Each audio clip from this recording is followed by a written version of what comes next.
missing, I'm a who that. I'm a who that. Long as I'm living, I'm a who that. Lose or winning, I'm a who that. Sports Coma, yeah, this is where we do that. Where we do that, where we do that, where we do that, where we do that, where we do that. Boogie like Benson, I'm a who that. I'm a who that. Sports Coma, this is where we do that. Where we do that. Welcome, welcome, welcome. Somebody please better help. Running this thing like Elf. I thank God every day I'm not a felt. Go to YouTube Live with Big Q and the guys. If you ain't ride or die, the bandwagon get flipped. Been marching in, that was way for the ring. I was yelling out your shame for the championship. Bucking on Tampa, duck down. Falcons, pluck, get shut down. Panthers ain't much touchdown.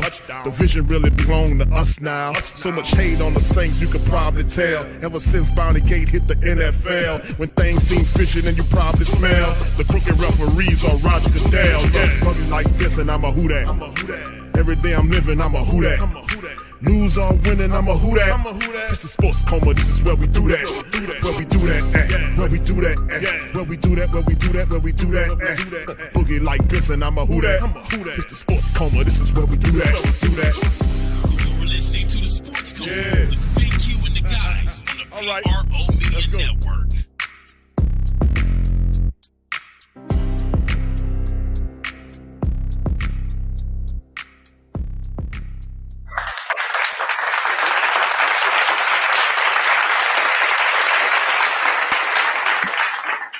All right, shout out to the mighty Who Dat Nation, man. Appreciate y'all being in this episode of The Coma.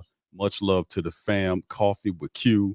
It's a little later than what we wanted to get going, but shout out to the fam. Appreciate y'all being in this episode, man. Big ups to the fam. And like I've been saying for some time now, welcome, welcome, welcome. You're now rocking with the Sports Coma with Big Q and the guys, but we have intense, entertaining, educating, and enlightening sport talk from your favorite sports fam. Shout out to the fam. Appreciate you being in this one as we talk a little black and gold, baby. We're going to talk some black and gold. So shout out to the fam. Appreciate y'all being in the stream. Poppy 504, Brother Clint's OG to the third degree. Shout out to your brother Dave. How you doing, sir? Elites in this thing. All right. Shout out to you. Aaron says, can we get Russ? Russ? Oh, I don't know, brother. Do you really want him? That's the thing. That's an interesting. Saints Productions, how you doing, fam? Appreciate you being here. Brother Daniel's in this thing. Shout out to you. You got your cup, bro? Good, bro. Shout out to you. What's up, Tasha? Shout out to Tasha and my dog Sean, man. Much love to y'all. Appreciate y'all being. Hope y'all having a fantastic start of your weekend, man. An extended weekend, 3 days for some of us, for a lot of us, man. You know, New Year's Day, it's getting close to the end of this year. 2023 is long in the tooth and about to get out of here. But with 2024, a lot of positive things on the horizon, you know, for possibly the Saints, for the Pelicans, depending on what moves are made, right? All right, Juan, shout out to you, says, knowing how things already played out, I'll say Dennis Allen will return yet again, and I won't be supporting this disaster. Shout out to you, Juan. Appreciate you dropping some science. Brother Rock, how you doing, sir? Happy holidays, Who Dat Nation. Shout out to you, brother. Appreciate you being here. Much love to you and happy holidays to you, fam. Brother Prime is in this thing. Shout out to you. Josh, what's popping, bro? Good to see you in the chat as well. Big ups to the fam. Y'all please feel free to spike the like button for me as we get going. And feel free to share your thoughts in the comments section or once the show is over with in the description section below. And that is something that we want everybody to kind of chime in and give their thoughts on this question. Will the Saints keep Allen for the upcoming season? Will they keep him again? So we're going to go over this. It won't be an extended, long broadcast today, but we will cover this point and talk about Dennis Allen. We'll also play his presser that happened yesterday. It's about 7 minutes long. We'll go over it. And as of watching the last couple of years, last year and this year of Dennis Allen, and we've always highlighted this point, there is speculation, or guesstimation would be more of an accurate term, when we're talking about how long is this guy's contract. I mean, how long is this guy's contract? What is the contract on Dennis Allen? What is it? Some people say it's 3 years. Some people say 4 years. The truth is they're guessing. They don't know if it's three, because there's information that's saying it's a 4-year deal. There's information that's saying it's a 3-year deal. You know, they don't know exactly how much he's getting paid. That's because the team won't release the details of the contract. They don't want to tell them. Now, listen, All this is simple. Is simply could it's this a simple resolve. This is a simple fix. All you have to do is ask them how long Dennis Allen's contract is and how much is he getting paid, right? We ask them a billion other questions. Why not that particular question? Haven't heard that. So it wouldn't have to be all this rampant speculation about whether it's 3 or 4 years or it's $6 to $7 million. And the thing is, my logic is, let me see if you guys agree with me. A lot of you do agree with me. If they refuse to disclose the contract, obviously it's not an average NFL contract. Who non discloses an average NFL contract? My estimation is above average, way above average, to the point where they'd be getting massive criticism for why did they pay this unproven BS coach this kind of money and giving him this amount of time. And in the NFL landscape in the world, NFL literally stands for not for long. They've been coaches fired in the 11 weeks since getting a contract. Case in point, Brother Rock's team, Carolina, fired Frank Wright 11 weeks into the season. So there is no such thing as safety for a head coach that's not getting his team to the playoffs. And the Saints team is a team that was supposed to be designed to compete right away. This is not a rebuilding effort. Let's make sure we understand that. When they first started this whole thing, it was the intentions for the team to get back to post season respectability. They went backwards last year to 7-10. They stumbled, stammered, and bumbled through this year, losing games to Green Bay, which is my vote the worst game of the season at this point. Being up by 17 and losing by 1 with 11 minutes left to go in the fourth quarter to the Green Bay Packers. Losing to the Minnesota Vikings without their starting quarterback and best wide receiver. Losing to the Atlanta Falcons with the stupid pick six by this car guy staring down the guy. It's just ridiculous. And then, of course, the Rams matchup when they weren't even in the game.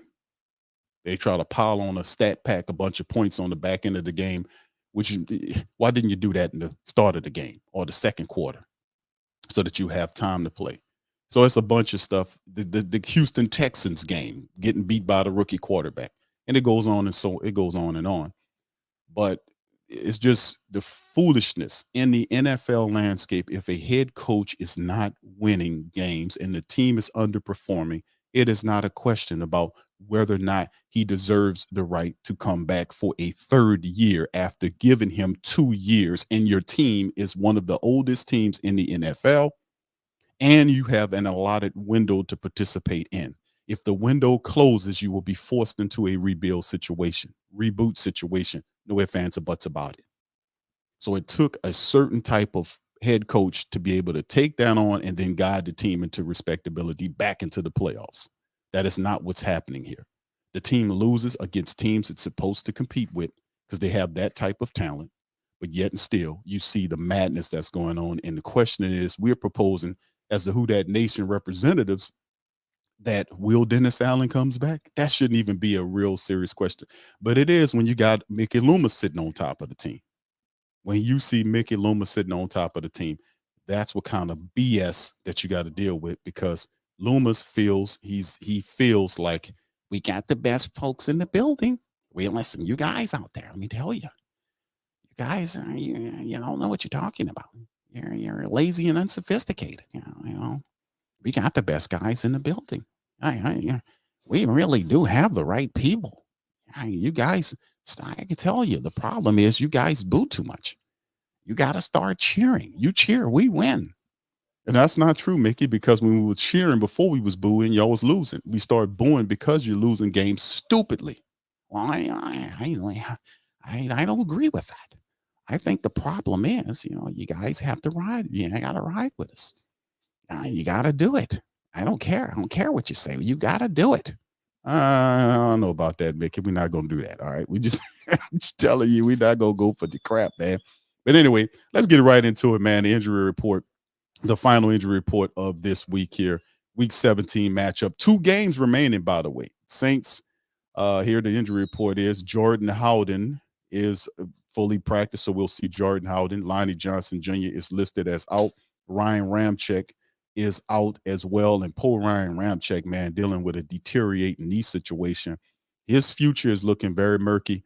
Shout out to Kat Terrell. She did a wonderful job writing this article for ESPN. We covered it on the last stream. And Brian Ramchek's future is in doubt, man. I'm talking about 2023. He was operating last year. His words were he was playing on that knee and he should have got surgery, but he didn't. He elected to get pain shots or injections in that knee, and he paid for it this year where the injections don't even work. So yeah, this could be problematic for Ryan Ramchek's future as an offensive lineman. So it's not looking good for him. And he's looking to get some type of medical help to try to see if he can kind of fix that. But in the end, man, you got to be very mindful of what's going on. All right. So anyway, Isaiah Foskey was limited and questionable in the matchup. Cam Jordan is also limited. Eric McCoy is limited. Kendre Miller is limited. Everybody limited. Chris Olave's limited with an ankle issues. Peyton Turner is limited. He's questionable. Elvin Kamara is dealing with an illness, and so is Lou Hetley. The DNP are listed as questionable people for the upcoming matchup against the Tampa Bay Buccaneers. The Buccaneers report have Shaq Barrett listed as out for this game, dealing with a groin issue. Carlton Davis, one of the cornerbacks, is out as well. Chris Godwin fully practiced, so he'll be good to go. Rakim Jarrett, a wide receiver, is out for this one. Interior defensive lineman Mike Green is listed as out for the matchup as well. So most of all their guys are out, but Chris Godwin fully practiced from dealing with rest from a knee issue he's dealing with, will be good to go along with Mike Evans. And that is a solid tandem of guys that the Saints will have to compete with. The good point is the Saints the secondary has been splendid. The secondary has been knocked down, drag out. They've been special. They've been awesome this upcoming year, man. So it's pretty cool to see them do what they do. But up front, much needs to happen up front to get pressure on those guys. All right, Pammy, thank you for being a member for the last 17 months. Appreciate you. Thank you. Far too kind. And this is the thing, playoff picture, what the Saints need to reach the 2023 NFL playoffs, broken down right here by the zone. Will the Saints win a playoff spot? The 7-8 Saints have just a 13% chance of making the playoffs. The Saints suffered a devastating loss to the Rams last Thursday, and the playoff fate is now out of their hands. The Saints have to win the final two games in hopes that the Buccaneers lose the final two. Saints have to win two. Bucks got to lose two. For the Saints to make it in. So the Saints play the Buccaneers this Sunday. If the Saints can win the NFC South, they must win on Sunday, and they have to beat the Falcons, and they have to need both for the Tampa Bay Buccaneers to lose. Of course, we got to beat them, and then they got to lose next week to get an opportunity to play. If New Orleans loses to Tampa, the division is over with. They cannot make it in as a wild card because they've lost too many games to teams with the records that is above them. The Minnesota Vikings, they lost the matchup to them. The Green Bay Packers, they lost the matchup to them. The Los Angeles Rams, they lost the matchup to them. You see the trend here? So their guys, they can't make it in unless, and really truthfully, they don't deserve to be in, but if they can't make it in here, man, we're going to have to see. So anyway, will the Saints still have to play? Who do the Saints still have to play? Buccaneers, Falcons, we covered this. So this is the path, just to make it very clear in terms of them making it to the big dance, as it were, that they got to handle business with. We're going to see how they do it. All right, Mark says, not to mention, he says they go for it on fourth and five twice with both failed attempts failing. The reality us that we got a subpar QB for the next 3 years, but we don't have to have a deadbeat head coach. Fire DA. All right. Thank you, Mark. All right. Big shout out to you, SK Simmons. How you doing, sir? Appreciate you being here. My dog, OG Jerry, is in the building. Chef the Flavor. How you doing, sir? Appreciate you for being here as well. Shout out to everybody. Pam and Whammy, all the queens out there. Much love to y'all. Appreciate y'all being in the stream. Hemisphere, I see you, fams. He said, Underhill. Okay. Yeah. Okay. So, yeah. Playoffs? I know, man. What's up, TJ? He says, Mickey, think we in the middle of the season with two. I know, bro. Shake him. I covered that, man. It's ridiculous for Mickey Loomis. Mickey Loomis is out of his mind. He needs to be replaced, man. He's a big part of the problem. We're gonna kind of concentrate on some of that today. So anyway, let's finish up the stream, because really it's about whether or not this guy is a guy that we need to keep around. And of course, it is not.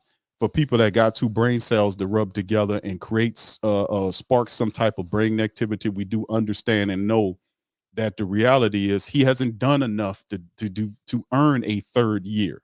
This is the NFL. You must produce and win, and he has not done that. So that is the answer for people that know what time it is with Dennis Allen. So the reality is If that is indeed the case, then what's going to happen with Mickey Loomis on the flip side? You know, we're going to cover that and talk about that. But let's jump right into this interview. This happened yesterday from Dennis Allen, and this is what he says going into the matchup. Hemisphere says, "Q, it's clear to me that the Saints wants to accept losing." Fam, listen, and I've been saying this for some time about this whole situation pertaining to Mickey Loomis and the New Orleans Saints.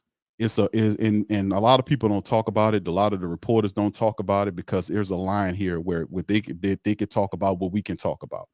Obviously, right? I it's certain things they can talk about and certain things they won't go near that. I don't have no problem going near it because I don't have no allegiances to these people. I'm a diehard through and through for years. Whether the team failed or succeeded, we were riding with this team.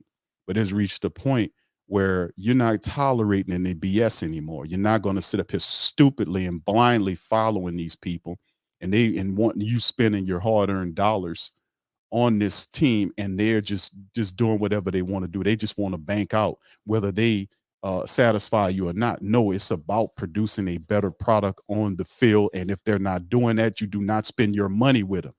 You do not. That's like if you're a parent and your children are cutting up, you do not give them money or rewarding them for bad behaviors. That's stupid and dysfunctional. So this is the same measurement of action that we'll take against the Saints. Now, we've been telling them and warning them and saying this all through the season that this guy on the screen needs to make changes to his offense. He needs to change up some stuff. If Carmichael's offense is stinking and it's funky and it's disjointed and it's laughable, then he needs to move Carmichael off the play calling duties, perhaps giving it to Curry just to see how things operate, just to see a slight change. Allow him to call the plays to see if the offense responds better under his play calling. He's the passing game coordinator. Let him try that. But that wasn't a thing. He said he was going to do some changes, didn't do anything, and the team persists to be a 7-8 ball club because he makes no changes. And when you talk about general manager Mickey Loomis, above him, you got to go back into your memory. And I did. And I started researching about Mickey Loomis and how Mickey Loomis's general manager style is. I talked about it on the previous several streams that Mickey Loomis, in my estimation, is not who you thought he was. A lot of what happened during his successful years as a general manager under Sean Payton was mostly Sean Payton. It wasn't all Mickey. Mickey cooks the books, is what he does. He's a dirty accountant, pardon the lingo. He cooks the books and he kicks the can. If you want a player that's down that you can't afford, Mickey Loomis will go and get you that player. He will cook the books and he will kick the can down the road, financially speaking, by creating phantom years and non-playable years where you should say no on certain players, but you buy it and then you have a Rent-A-Center ass plan where you pay for this item 2 or 3 times what it worth down the line, and as opposed to say, now we can't make that work. No, he'll say, now if we do this and then we cut this and then we do this and we can put these 4 or 5 years on the top of this contract, cut their, the asking or the signing bonus in half, and also spend that out over several years, then we can afford an expensive player that we're not supposed to have because we can't simply afford him. If Mickey Loomis was your accountant, he would put you in the poorhouse and ultimately onto the street. But this is funny money math with Mickey. That's his gift to the world, to the Saints world, is that's what he does. So I was analyzing, I said, Mickey Loomis will not go to Dennis Allen and put pressure on him to make changes or even stare over his shoulder to make improvements to this team. He will allow Dennis Allen to run the team in the ground just like he did last year. He's letting them do it this year. And then what he'll do is when people put pressure on him, he will then defend the nonsense that is going on in the building as opposed to going to his head coach who he hired. That was his decision from listening to Sean Payton, because that's how Dennis Allen got the job. His best friend who he golfs with and who he gives up extra picks for so that he can have good drafts out there in Denver and give him a starting NFL top 10 kicker in the NFL for a 7th round draft pick, helping out Payton in Denver. This is what's going on here with the Saints. He will not go to Dennis Allen and force him to do a damn thing. He will simply leave him alone. and allow him to fall through the floor. And then when it all collapses, he's going to climb up in the chair, the media chair, and make excuses about injuries. And we got to improve the team going forward. This is his management style. He has never exhibited anything else more than that. And so when you get other really sharp general managers that are in the league that he has to trade with, he gets fleeced by him. Like Howie Roseman fleeces him, because he's not who you thought he was, man. Mickey Loomis only does what the coaches tell him to do. He will not think of crafty ways to improve the team. He will not look at the team and say, damn, we need to improve this defense. He will get statistics that are bad statistics. We cover this all the time. And what he'll sit up there do and spin these bad statistics to try to prove his point so that you stay off Dennis Allen and his failed quarterback, Derek Carr. He will spin a whole campaign around protecting these guys when they're dead wrong. That's what he does. So don't look for Mickey Loomis to make any pressures moves on top of Dennis Allen, which you could explain why Dennis Allen in his press conference that I'm about to play sounds like what he sounds like, as opposed to a coach coaching for his job. Had he been reassured by Mickey Loomis to keep this job, I'm going to play this, but also bear in mind that with Mickey Loomis, that the Saints care more about money than your feelings. Okay, let's get that out there. Whatever they're paying Dennis Allen, they will have, if they actually fire Dennis Allen, and he deserves to be fired because there's the team is fractured. There's a line between the team of guys who don't like him. All this is going to come out after the season is over with, mind you. It's all going to come out. With Mike Thomas, how he feels about it, Lattimore, y'all guys hear it. It's on the street, and sooner or later, it's going to hit the papers and in the websites after the season is over with what's going on in the building. It's going to come out. We already know. We talk about it here. But the issue is Dennis Allen does not deserve the right to be back because he's underperformed. He's not progressive. He's not a attention to detail man. He's not a disciplinarian. He's not a guy that if guys are false starting or dropping passes or being somewhere they're not supposed to be or doing something that they're not supposed to do, that they're supposed to lose playing time. He does none of that. You can false start in practice and they keep playing. Elvin said that. So, I mean, this dude runs a leaky, very loose garbage time ship, and it shows when you have all this talent and the team that's sitting up here 7-8 with a weak ass schedule this year and basically hot potato for the division lead in the NFC South. Stop me if I'm wrong. Come on. So has he been reassured by Mickey Loomis? Probably not, because the Saints care more about your money than more about your feelings. They were not going to get rid of Dennis Allen to break his contract and buy him off and pay him off and then hire another head coach to come in here and fix the mess that he created. It was handed to him. A team that was a talented team with veteran abilities on the team was handed to him, and he screwed it up. It was handed to him. This team was ready to compete. They were ready. What happened?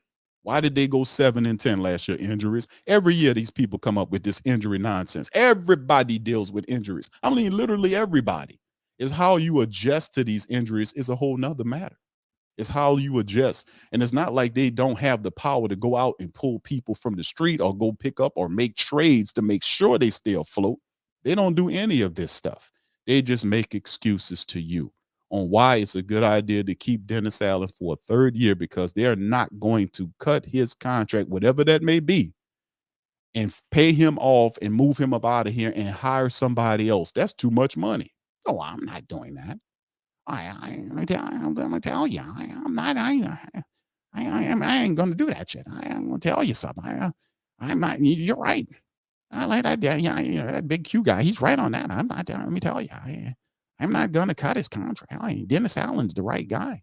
We got the right folks in the building.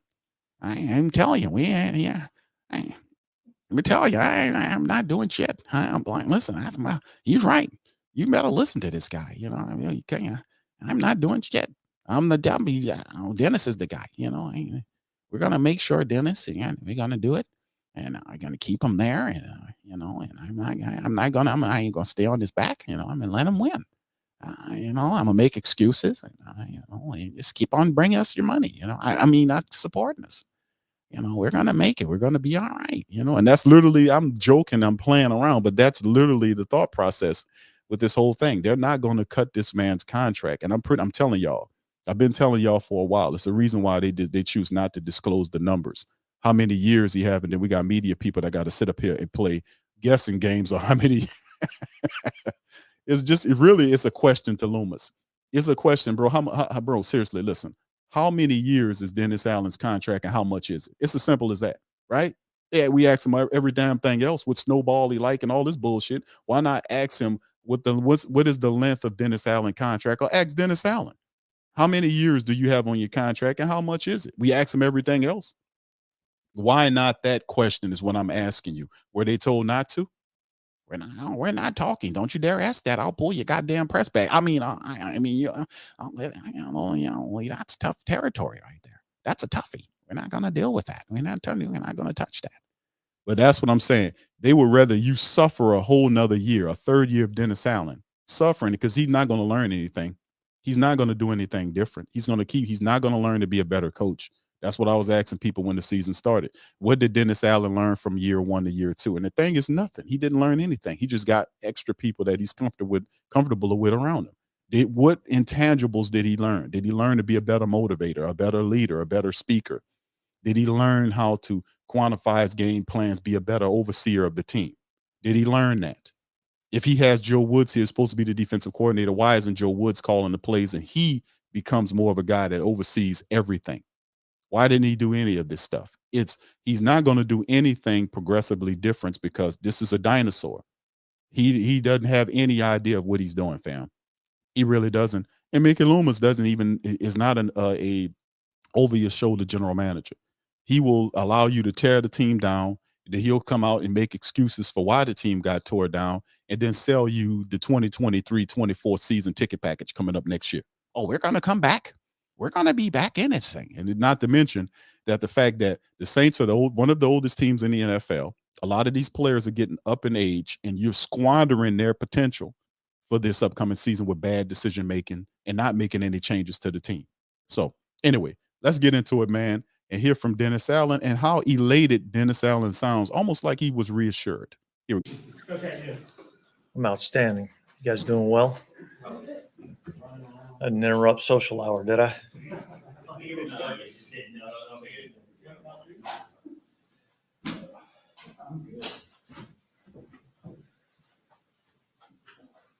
Dennis, I don't know if this will be addressed on the TV report. When do you need to make a decision on Peyton Turner? Is there any chance you would actually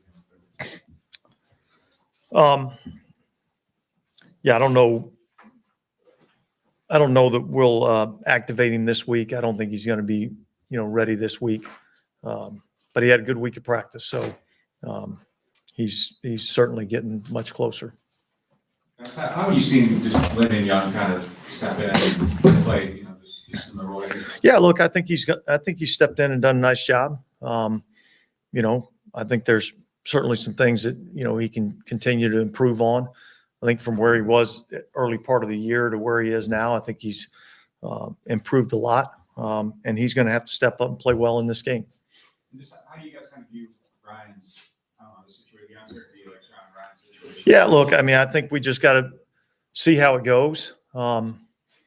There's a lot of communication going on with him and the doctors in terms of what the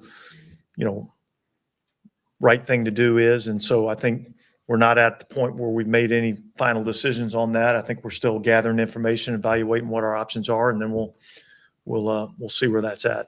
And then just, is it team or staff or whatever, just like, what is the challenge when you're down both tackles, you and vision going into the start of the season and, have a different guy? Yeah, look, I think that's been a little bit of the challenge for us offensive line wise, kind of throughout the season is being able to have the same 5 guys out there, on a consistent basis. I think the offensive line is one of those positions where there's so much continuity that goes along with that position, so much communication that goes along with that position that it makes it more challenging. But, we're not the only team in our league that has to face those types of things. It's just another one of those challenges that we have to manage. And, the 5 guys that go out there and play, they got to go out there and play at a high level. And if we're going to, have an opportunity to win, our offensive line is going to have to play well. Does that affect the backs at all? Just kind of when there is a different guy, like, I don't know if there's like a level of chemistry, you just kind of know. Yeah, well, I think all that, is orchestrated together,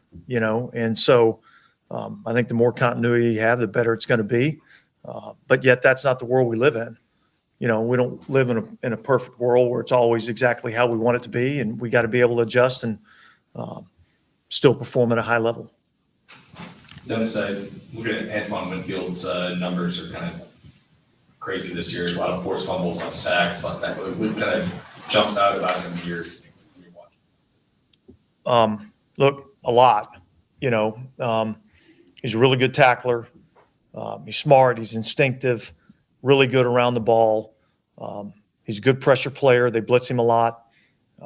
He's just a hell of a football player, and makes a lot of plays. And so he's one of those guys that we have to identify. I think he's one of the better players on their defense, and so we got to know where he's at and be able to account for him. You feel like more cognizant than usual just about ball security when somebody's just so like a yeah, absolutely. I mean, I think these guys, traditionally they've, Todd Bowles' defenses have done a good job of taking the ball away. They attack the football. They try to, they're punching at the ball every opportunity they have. So we're going to have to do a great job with ball security in this game. Everybody that's got the ball in their hands, really at the end of the day has the livelihoods of, all of us in their hands, and they got to make sure they're protecting the ball as such.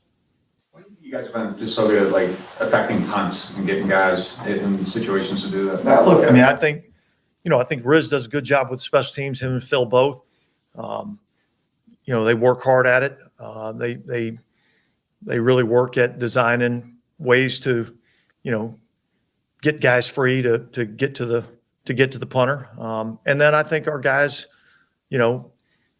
have executed the plan. And we got a lot of guys on special teams that I think have played well, in that phase of the game, in all phases, both in the coverage units and in the return units. Have you seen Alante respond to this last week? Yeah, look, he's responded well. Everything doesn't go exactly how you want it to go all the time. And sometimes you have some rough patches, and sometimes you have some adversity that you have to face. There's nobody that's ever gone through life in general has ever gone through life without any adversity, and it's really about how you respond to it. And so he's had a good week of practice, and I'm excited about going out and watching him play, and I think he'll play well. Given he's a younger player, do you have to approach that any differently, or how has the communication been between you and him and getting him back up to speed? Yeah, look, I think the communication's been good. Look, he's playing a position that he really hadn't played a lot up until this season, and there's a lot that goes on at that position. But he's responded to every challenge that he's been faced with, and this is just another one he's faced with, and he'll respond well. I didn't see Alvin today. Was there? Alvin and Lou Headley both were out with an illness today. First time you guys faced them, Derek Carr was still kind of affected by the shoulder injury. Just now that he's healthy, how big of a difference do you think that'll make?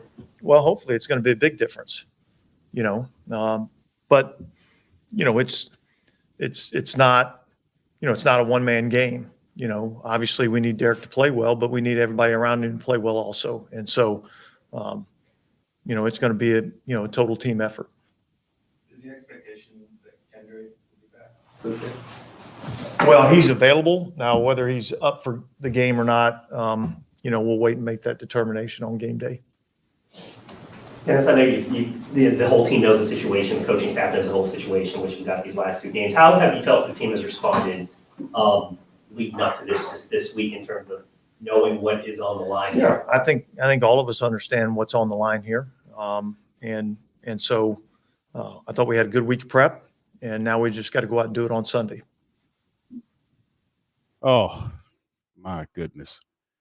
I mean, fam, I've been doing this for a long time, man. And all I can say is if I had a $20 bill for every time I heard Dennis Allen say we had a good practice section, we had a good prep section, that we understand the situation that's going on right now. We understand the enormity of the situation that we're in. Did they understand that last week when we took on the Rams, that we could not have any more letdowns? I was saying it prior, and people were saying it.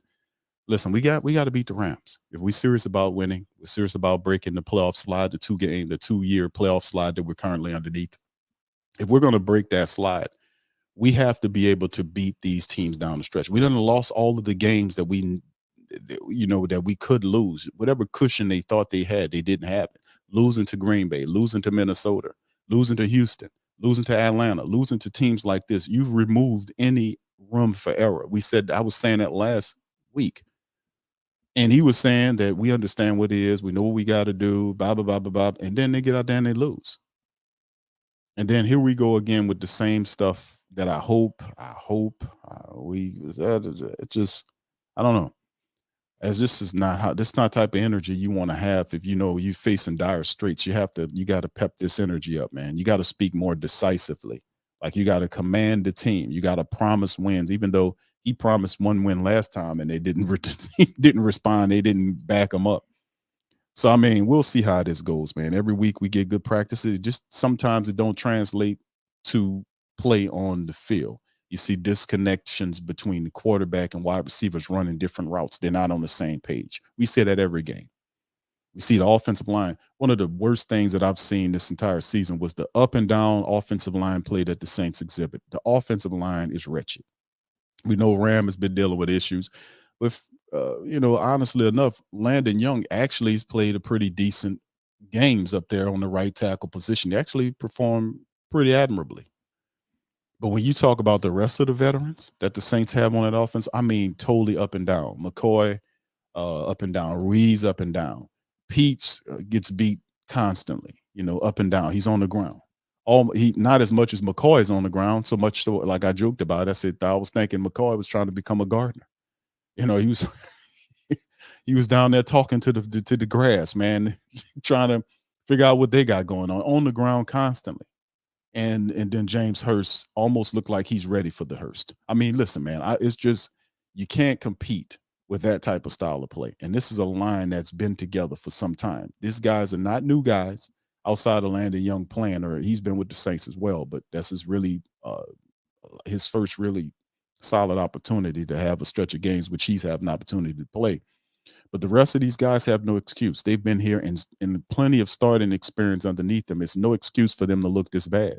And Doug Marrone needs to be demoted, and somebody else needs to be put over the team, because this has been a season-long thing when they are up and down, and it makes no sense for them to be playing like this, as disjointed when they pull and set up screens and whatnot. They don't even get over there, and when they do get over there, they don't even block most of the times. They'll have three guys in front of Alvin Kamara, and somebody will get through and make the tackle on Alvin Kamara. And they got two or three guys ahead of them that's supposed to be blocking. It's just like, it's constant foolishness when you put the tape on of guys. It just is poor efforts in many of these different reps that you see these guys out. The offensive line, there is no hope for this team winning any games until the offensive line really start earning their money. I'm serious. You're going into Tampa Bay. You won't be able to beat Tampa Bay in their building without having a running attack. You are going to need a running attack on the road against the Buccaneers. If you think you're going to beat the Bucs with Carr, you are crazy. He stares people down too much for that. You want to limit his attempts. You don't want him to be out there navigating the offense for you, because he's a guy that always he gets in trouble. He stares down half the field, and sometimes he stares down wide receivers, and a guy like Winfield gonna get him. You think your boy from Atlanta had a play day against him? Wait till Winfield gets out there. He's gonna make it bad. He's gonna take advantage of the stare downs. So all this, the Saints need a running attack and a balanced attack to get that win on the road against the Buccaneers, and they're going to need their defense to step up and provide pressure on Baker Mayfield and not allow him to sit back there and be comfortable. But shout out to you, Brent. Thank you for the super chat. It says West Coast Saints, who that? Good morning to you, fam. Appreciate you as well. And he also had another one. Brent says, respond to adversity. How? No adjustments, low expectations. It's clear to Who Dat Nation, which these fools are not a part of, have way higher expectations for the team. Thank you, Brent. Appreciate it. I want to say thank you very much for picking me up and bringing me back to this world. Yes, and that's one of the things that we look at here. Thank you, Brent, once again, man. This is this is one of the things that we talked about, like dealing with the team, man. It's one of these things that we talk about all the time. Now, it's just I don't get it, man. I really don't. And I want the team to win, right? I want the team to perform. I want the team to win. I want to break this 2-game or 2-season playoff drought that we're currently underneath. We don't have time for this. We really don't have time for this madness, man. But anyway, let me go ahead on and move on to this one right here. Then we'll get right into the getting ready to get on up out of here. But listen, let me play this for you guys. And shout out to Renee. Shout out to Renee. Appreciate Renee sending me this. She tweeted this at me and gave me some game on that. So I'm gonna share this. Shout out to Renee. Appreciate you for sending me some game. I always try to shout out the family members. GM Kev and the rest of the family members always send me some stuff to kind of look at. This was from the Overtime podcast. And I don't really watch a lot of television per se. I do a lot of stuff. I'm always, if I'm not article editing or, whatever I'm doing, whether it's Saints, Pelicans, boxing, or college football stuff, I don't have time to kind of view other podcasts and stuff like that. But some stuff that are relevant to what we talk about, family members will send me and I'll watch it. So a lot of times I don't get to see a lot of this stuff, and I got to credit them for sending me a lot of stuff to kind of say, Q, you need to look at this. And that's what I'll do. But this is something that we talked about because I've been telling the family members, the Who Dat Nation, about what's going on with the contract of Dennis Allen and why so much speculation around the contract. Well, if you do some research, just a little short cursory, research online, there is the contract for Dennis Allen, the length of years and the time of the amount of the contract is non-disclosed. The Saints don't want to tell you anything. So the people don't actually know what it is. I've heard 3, I've heard 4, and this is just their take on it. Guarantees, No. especially this week. Now, look, we mentioned the last pod. The Saints are pretty good coming off that mini bye. They've won their last 4, coming off that Thursday night mini bye or Friday, depending on the Christmas day game back in 2020 on a Friday. So, look, they got some things working in their favor. And, the vibe in the locker room this week was pretty matter of fact, pretty similar to what it's always been. It's a real hard thing to read because they've been so you just never know. But 8-9, I think he returns. But I think he returns with some significant turnover on his staff. Maybe most of the offensive coaching staff, maybe even some guys on the defense. Like, I don't think people are really talking much about the drastic drop-off from Ryan Nielsen to Ty Grantham at defensive line. So I think 8-9, he comes back. He's able to, reprogram this thing. We got a fresh voice offensively. It's going to work better. New creative voice, new creative lens to look at this offense. And we're going to try to shake things up. And then obviously year 3 at that point would be playoffs or bust. And I think he signed an initial 3-year deal. And obviously 9-8, if he wins out, I think he's back. All right. So that was a mouthful. So the talk, and this is, most of these guys are inside the locker room. This is the field they got. And of course, some information was leaked earlier, several weeks ago, about with insiders saying that Dennis Allen is safe. Why would Dennis Allen be safe in the team if the team finishes without getting into the playoffs? And this is a ferocious league in which you have to win to keep your job. So how is Dennis Allen so safe in New Orleans? Is New Orleans on an island literally from the rest of the NFL and how they think? No, they're not. The only person that's on the island, that needs to be, you should be on Sentinel Island, is Mickey Loomis. Mickey Loomis is out of his mind, man. I mean, what can I tell you? How do you not put the rest of the NFL? You have to win to keep your job. And it's disrespectful on so many levels for Mickey Loomis to behave in this manner. Almost entitled mentality that Loomis has, to sit up here and call with your dysfunction, your distrust, or not distrust, rather your distaste, your upsetness about the New Orleans Saints. He sees it, and you voicing your opinion about how their team is how his team is performing is noise to him. I mean, he literally, who thinks like that but some crazy fool somewhere? Who you're a public, you're supposed to be in service of the Who Dat Nation. That's what this is. You're not in service to yourself. You're a general manager of the football team. You're supposed to, your whole damn job is to appease people to support the team. You're not operating with your money, meaning whatever you're getting from them. So if you're going to get something from them, you better make sure they're happy. That's all that matters. But for him to behave like, I'm gonna just keep this guy, even though they'll be upset, and we hoping that we'll fire Pete Carmichael and change out the offensive line coach, change out whomever, and then keep Dennis on. It won't work, family. It won't work. It will not work. Dennis Allen on top of the team is a major problem why the Saints are underperforming. Changing out his offensive coordinator when he should have did that already just by doing it won't work. The reason why they're doing this is because that is cheaper to talk about keeping Dennis Allen and firing his offensive coordinator or whatever they're going to do. Is cheaper than firing Dennis Allen, breaking his contract, and finding somebody else to replace him. That's money. That's how they're looking at this. That's how they're looking at it. And the reason why they have that mentality is because they're big, fat, and entitled. The Saints, we've been supporting this team now with sold out events for some time now, and they become entitled.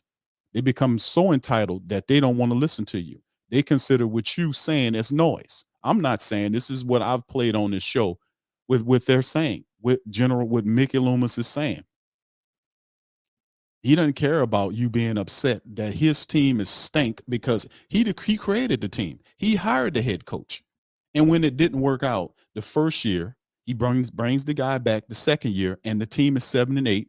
They are one loss away from missing the playoffs again. And even if they lose 2 more games, Mickey Loomis is going to try to keep him because it's not the fact that he loves or cares about Dennis Allen, because nobody's that important in the NFL world.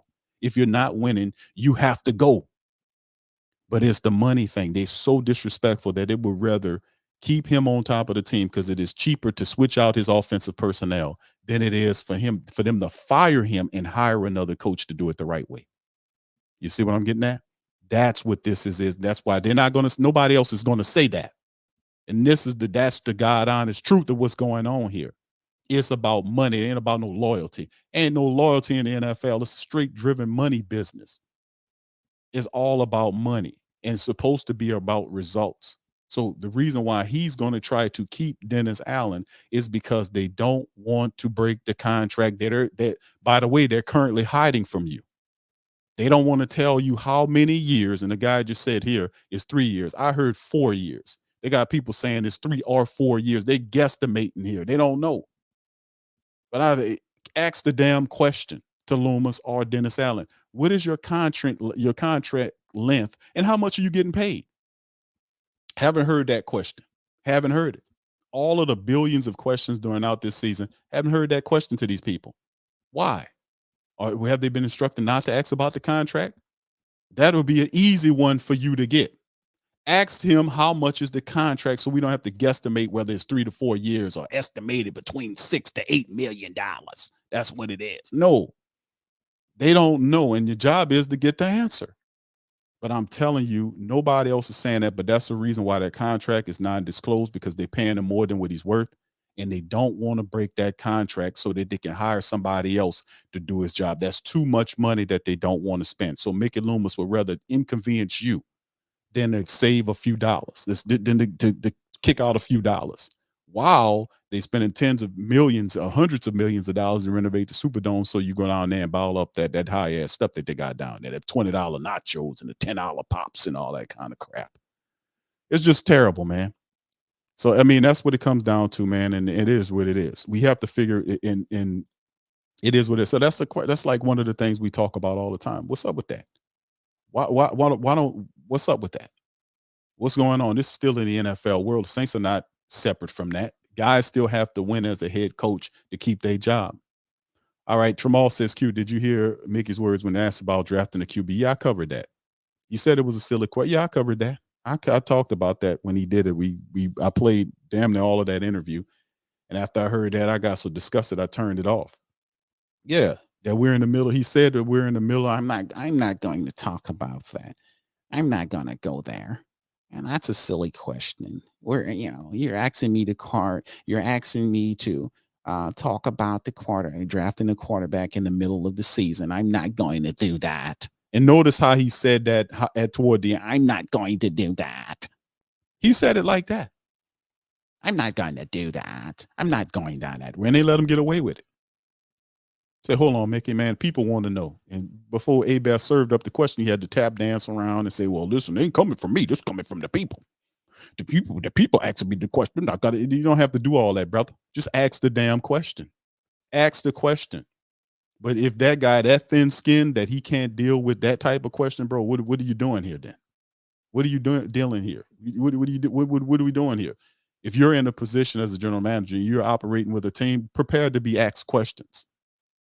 Prepare to get asked questions. Most questions, some questions, you can't have all softball questions like that guy who be asking them, serves them up softball questions all the time. Some questions are going to have a degree of difficulty that you're going to have to ask.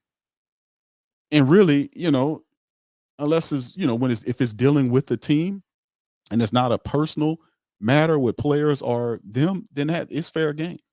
I can ask you about anything pertaining to whatever decision that you made that was out in the public's view.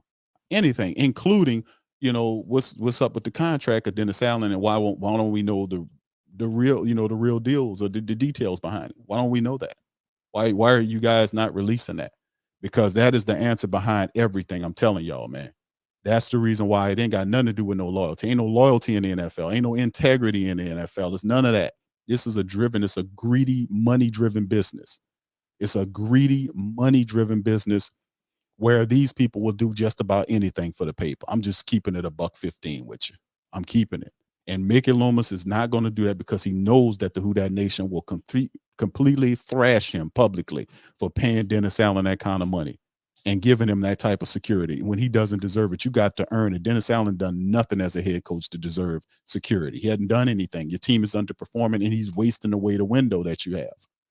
Foolish people. Foolish. Thank you, Maul. Appreciate it. I want to say thank you very much.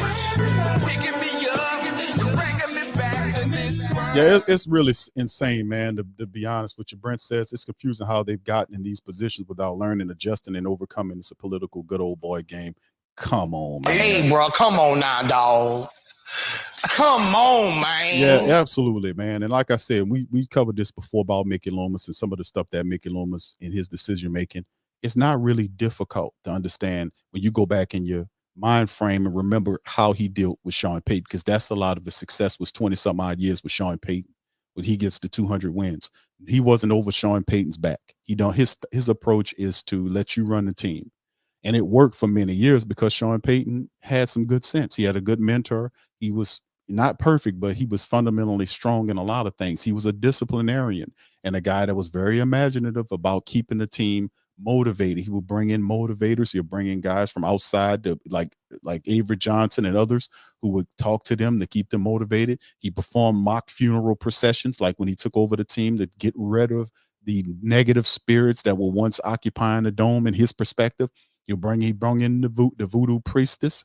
They dance around in the dome, and he did that twice. Remember, he does that. Now, whether he believed that or not, that was definitely crucial to this overall psyche of the Who Dat Nation, because what it did was it created a separation between the old dead saints and the new saints. He was intelligent enough to do that.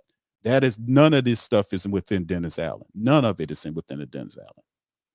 It's none of this is within it. He has none of the managerial abilities that you would want a head coach to have to take him to the next level. And some players, and they're really good ones, don't want to play for him because he not only is that, but he encompasses in backstabby ways, like what happened with Jameis Winston. And there was other things that happened too. Backstabby ways and very Hippocratic hypocrisy type moves, if you get what I'm getting at. And very, like the overall coddling of Derek Carr as opposed to criticizing his play. When Derek Carr does well, like he did in the Giants game, he gets in the presser and stand up there and talk and literally talks about how good Carr does and da-da-da-da. But when he stinks it up the next week, it's a team thing. So he wants to, when Carr does well, put his name out there. But when he doesn't do well, it's a team thing. You see, you can't do that. You can't. And they're protecting him. And what that's doing is that's hurting Derek Carr, because whatever you are supposed to do to help improve his game, because he got a lot of flaws in his game. Derek has a lot of flaws in his game, and it won't get fixed playing like that, operating in a coddling fashion. You can't coddle him. You can't coddle a $150 million quarterback. That's stupid. You got to tell it like it is. You can't cover up and hide his errors and his mistakes. It don't work like that. You have to fix those things for the Saints to have success. And him staring down half the field the majority of the time will not give you the success that you need, because he's easily game planned against. Any safety just studies his eyes and follows him to the ball, and they making interceptions. And on top of that, with the offensive line not providing any real running support, opening up rush lanes for Alvin Kamara and Jamal Williams, who had 18 rushing touchdowns in the starting capacity last year for the Lions, has 0 touchdowns, rushing touchdowns this year for the Saints. Barely scratching over 200 yards rushing for the team. Despite the fact that he missed several games due to injury, that still don't account for why he only has 200 yards rushing in a complimentary fashion to Alvin Kamara, who barely has 700 yards rushing this season. So, I mean, in the end, the entire matrix of the Saints offense stinks. The offensive line stinks. It really does. It stinks. And it at times did allow Carr time to throw. But like I said, it's a lot of stuff that people who really want to win have to fix with this team, offensively speaking, for them to have the type of success they need to have. But $150 million quarterback that's staring guys down out there, that won't end well, bro. That won't end well. If I know it and I can see it on film, best believe the defense can see it too. I'm just keeping it real. Josh says, Q, how mad would you be and Peyton moved up in the draft and picked Josh Daniel? I wouldn't be mad at all, bro. It'd be justice. Like, I'm not really mad at all right now, bro. I kind of figured this stuff out, because I know at times, like, people are frustrated because they don't know what's going on. But once you figure it out and see what's going on, because it ain't hard to tell, fam. It really not hard to tell. When I went back and researched Mickey Loomis's general manager style, he's a general manager. He's a not get involved general manager. He'll hire you and leave you alone and let you do what you got to do. And then if you fail, he'll come out and make excuses for you, and then spin a bunch of narratives for you once the year is over with. And that's what he does. If you stinking and you falling through the floor, you're losing games stupidly, he won't get on you. He'll leave you alone, let you destroy the team, run them into the ground, and then he'll, at the end of the year, spin an excuse like he's upset with you and talk about being upset in press conferences, whether he's talking to Hoss or talking to Bobby Yeabear on the radio. He'll sit up there and say, I'm upset too, but doesn't do anything about it.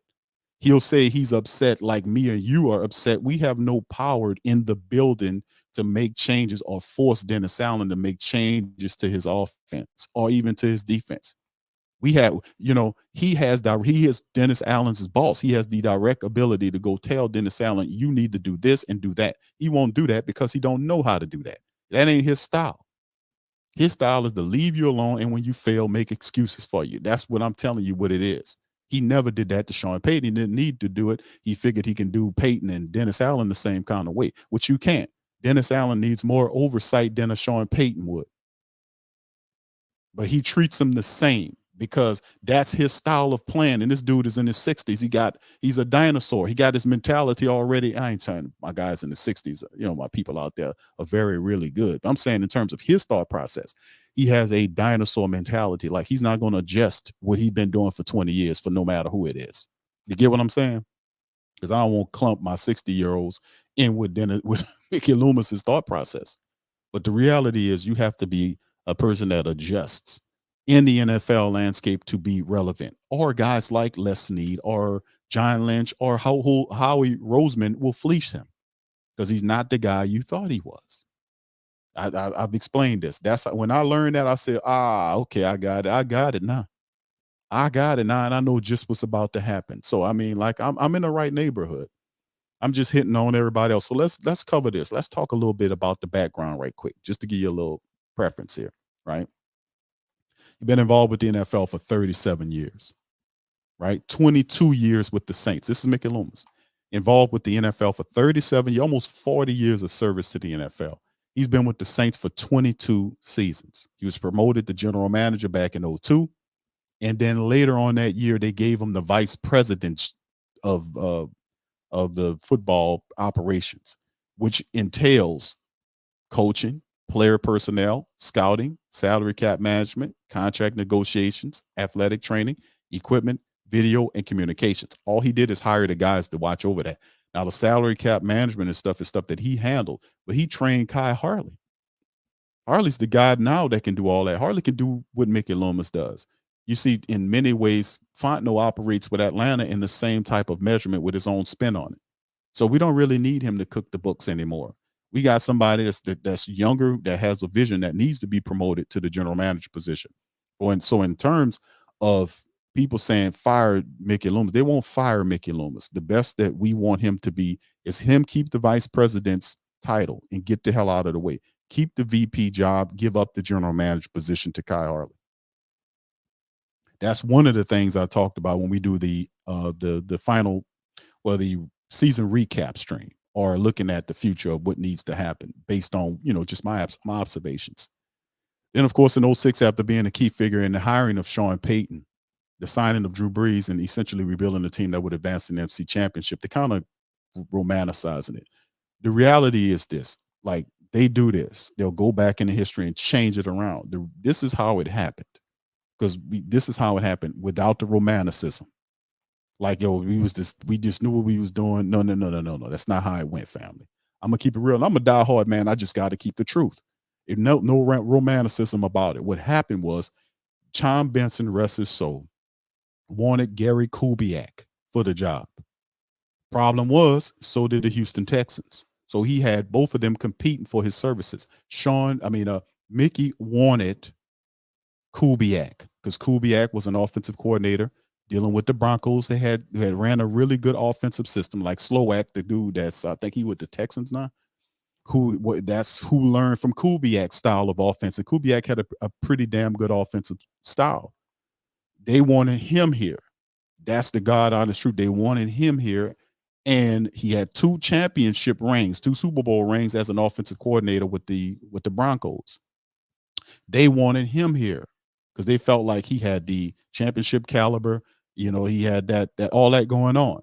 But Houston wanted him. Houston said, here's the offer for him. He turned around, he being Gary Kubiak, went to Tom Benson and says, can you match this? Tom Benson said no.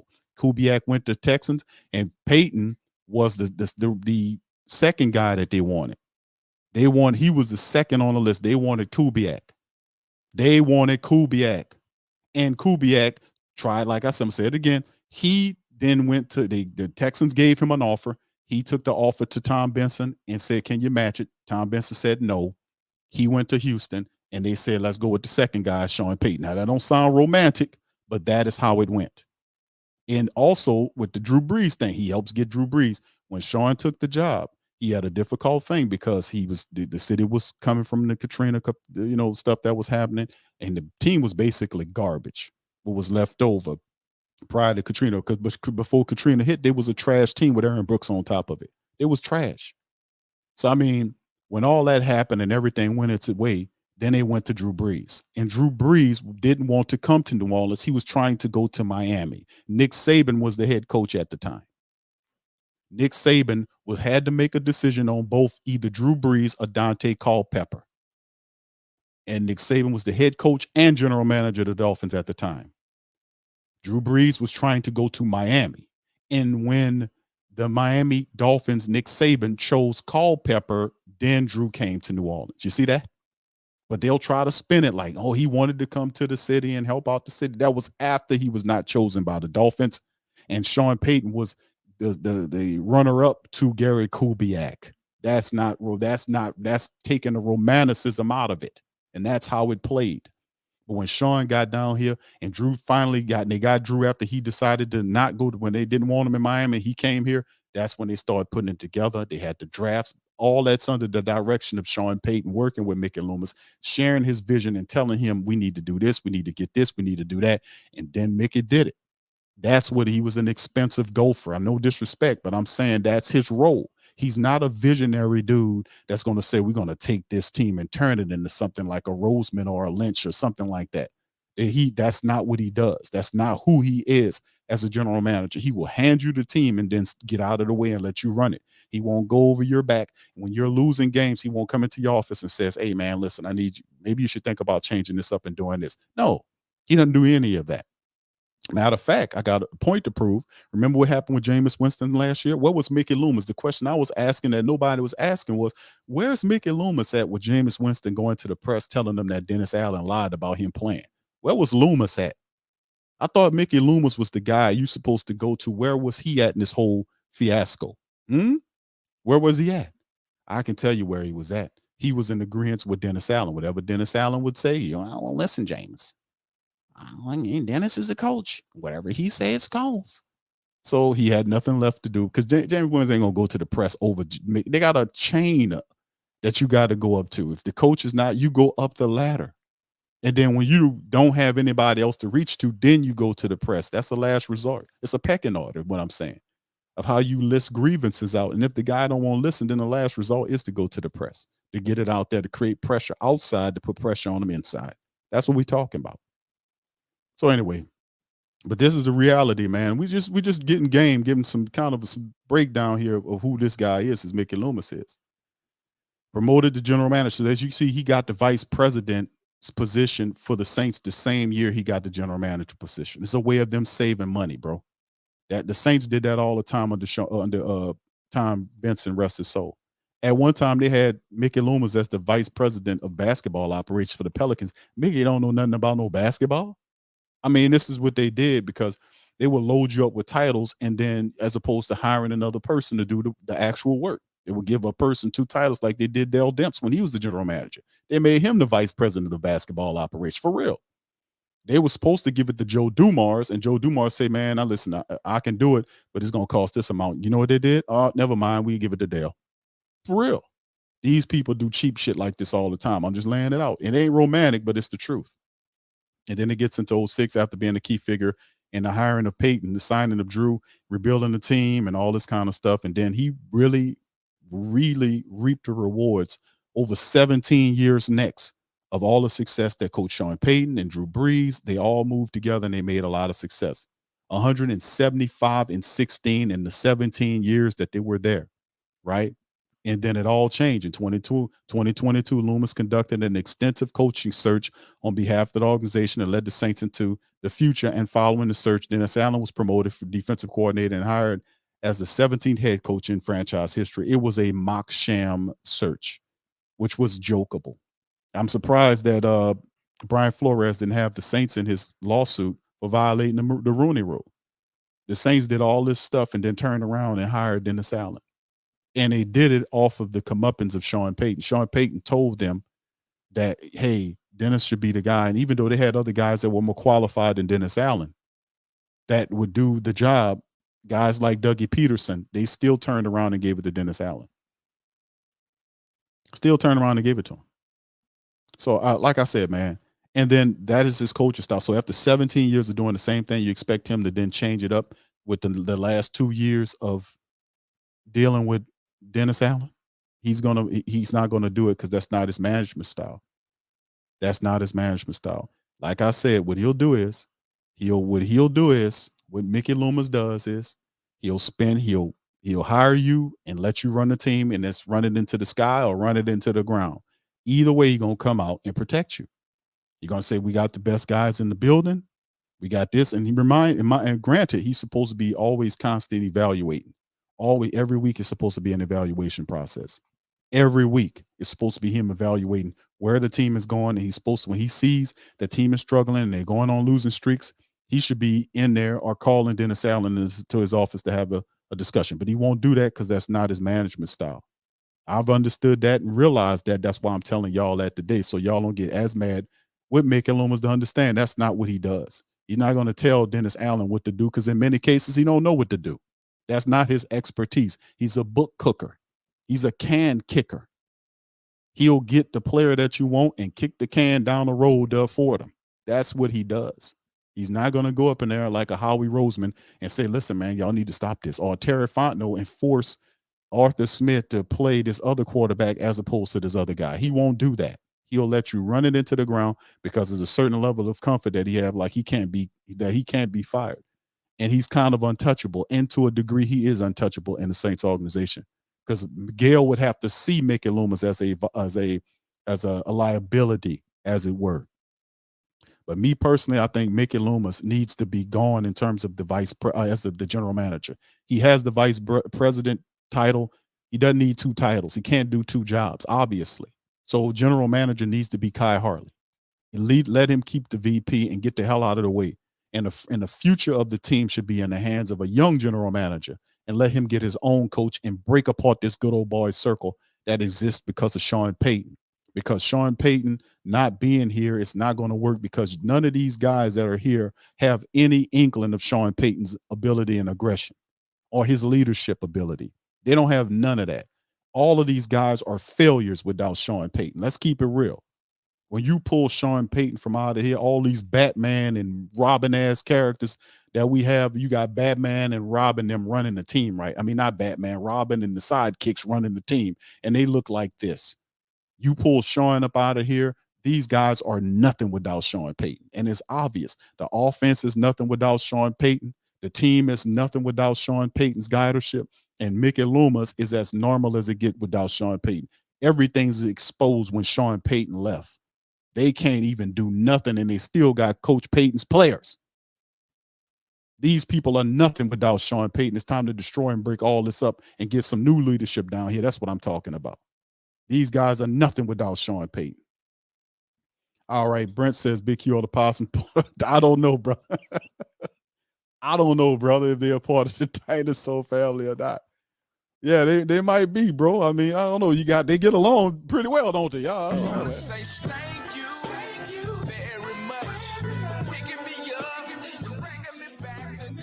Oh man, they get along pretty well. That's all I can tell you, Brent. Thank you for that. They're nothing without Sean Payton, fam. Isn't it obvious? Put 1 in the chat if it's obvious. I'm not being mean, but I'm telling you what's going on here. These people, they created the whole matrix without Coach Payton being there. They thought that they can run the team with Coach Payton's system, and I thought that they could until I said, man, all this dude, he can't screw this up. He can't screw this up. I mean, all he has to do is do this, and then he screwed it up. Because Dennis Allen doesn't have any leadership ability or any disciplinarian ability, no attention to detail. He doesn't deserve to be a head coach in the NFL. He really doesn't. He really doesn't deserve this job. He got it because Payton told Mickey Loomis to hire him, and Mickey Loomis loves Sean Payton. He said, oh yeah, well, Sean told me to, and I hired him. You know, he will never say that. He'll say he chose him. But we all know the only reason he got the job is because of Sean Payton. Sean told him he should be the guy, that he should be the new coach, and all of a sudden he was. So that either makes Sean Payton a prophet with all type of weird Nostradamus type abilities, or it makes Mickey a flunky for Sean Payton. Which one you going with? Is he a seer? Is he Nostradamus? Is that what you telling me? Is Mickey Loomis Nostradamus, or is he a flunky for Payton? Is either one or the other, fam? I mean, it's either one or the other. I mean, come on now. All right, so anyway, man, listen. That's all, this is the crazy part of the game, man. But anyway, I just want family members to understand, man, that this is what we're dealing with. I don't want y'all to be blowing in the gaskets or whatnot, and understand, man, that, well, it is what it is currently, because, it's just sad, man. It really is sad. It's sad, because what the worst part about it is, they're wasting away all of the remaining years of DeMario Davis and Cam and Tyrann Mathieu. They're wasting this away. They're wasting it away. We got Alvin Kamara here. We're not going to have this terrific collection of players for an extended period of time. Sooner or later, these guys are going to go. And we're just squandering these years, these really good years that we should be competing for something with this nonsense, with this bullshit coach. You change the coach, you change these people out, we get the team back to winning. That's what really matters. When you got these people up here, man, this is garbage. And like I said, I'm not trying to be mean about it, but I'm telling y'all the truth. This stuff was created. They trying to keep Peyton's mentality in the building, but the problem is they don't have none of his intelligence or his discipline ability. It's just Batman. It's just Batman's sidekicks running the show. And Superboy, whatever sidekicks there is that nobody wants to watch. Nobody wants to see Robin, running around and Superboy running. Nobody wants to see that. Nobody wants to see of any in it. It's just sidekicks running the show. And that's why it looks like this. It's sidekicks running the show. Anyway, look, I'm gonna play this for y'all, man. This is a video from last year. This is the end of 2022 season press conference. This press conference happened several weeks after the season, and it was supposed to happen the next week, but it happened several weeks later because of all of the stuff that was going on. Now, the Saints win, and listen, I want them to win. I want to win. I want to win. I want to break the playoff drought that we're currently on. I want to win. I want to win, because if you lose, you really don't get that type of draft. You end up in the middle of the draft, 14, 15, 16, around there with the draft picks. You end up in there. At least when you win, you got something going on. You have an opportunity. Maybe it sparks something in the team, whatever. I want to win. That's just how my nature is. I'm a person with that mentality. I want to win. I don't want my team to tank out. I want to win. And I know that our window of opportunity that we have is not a window that's going to last very long before we have to eventually kind of move to something else and kind of reboot the team, so to speak. But speaking of Nostradamus, this could be a brief window into the season in 2 weeks from now. This could be a brief window to what the team gonna look like in 2 weeks. What this guy gonna get up here and say. But anyway, let's play it, man. I'm gonna play a few minutes of it and give y'all guys what could be the future in 2 weeks. Thank Doug. You've been at this a long time. Every year there are challenges. But Yeah. When you look at this year, how far over the cap you are. Yeah. Worst record since 2005. No number one. I mean, the collection of challenges. How do you describe that? Yeah. Look, all those things are true, but yet it's a little misleading, I think, to say, for example, we don't have a number one. Well, we traded that. We got 2 number ones this year. So I'm really happy with those 2 guys. Not happy that, Trevor was injured and that slowed his progress, but I think we're really excited about Trevor and Chris as being part of our team. So the cap is a challenge. Look, it's going to be a challenge. It's a bit of a it's always been a challenge for us, for the last 5 or 6 years. When you have a good team, that's what happens. But I think the COVID year obviously created a little bit more of a challenge for us than we expected, and we'll deal with it. So that there's nothing there that. Well, it's always concerning, so I don't want to say it's not concerning, and yet, we've I think we do a good job of handling that. When you say your evaluations, is that players, staff, and everything that you're doing? Yeah, it's primarily the player evaluations we'll go through, and then we'll talk about staffing and all that in the coming weeks. I like to have a little bit of time go by after the season's over, so you take some of the emotion out of it. So this week's kind of a down week. Staff-wise, is everyone definitely going to be back, or is anything up in the air? Yeah, no, we haven't even really discussed it, to be honest with you. Do you expect a significant rise in the cap this year with the new TV contracts, or would that be next I hope so. I don't know the answer to that. Because some of that rise gets mitigated by what happened with the COVID year and some of the smoothing out that the league's doing, but we haven't got a number yet from the league. So I guess everyone talked about it being this year, but it just seems a little more vague. I don't know why, maybe because they just did the TV contracts. Yeah, I mean, it's vague for us right now. So yeah, I don't have answers for that. That's above my pay grade at this point, I guess. From the team's standpoint, what did you all want to accomplish with them, this renegotiation? Yeah, I think we just wanted some flexibility for both of us to, see where we're at going forward and give us a little time to, work on that. Look, the main thing here with Mike is for him to get healthy and get back being the player that he's been for us in the past. And, look, I was really excited about him at the beginning of our season, and unfortunately he had the toe injury and that had to get taken care of, but it's not anything that he can't come back from. That's just a little briefness into it. This is a window into the future, family. I'm serious. This is what it pretty much is going to look like. I'm being honest with you. This is last year's end of the season press conference that happened way after the season ended. It was supposed to be like the following week after, when you get up there and you address it. That didn't happen for weeks later. And he talking about after the emotion, he had to not. I had to not. I took a little time. Had to let the emotion out of it. What emotion? What you talking about? What emotion you had at the end of the season that you didn't have during the season when you had an opportunity to stop this? You see what I'm saying? This is proof. That's what I was saying to the family members. Like, I don't know, Q.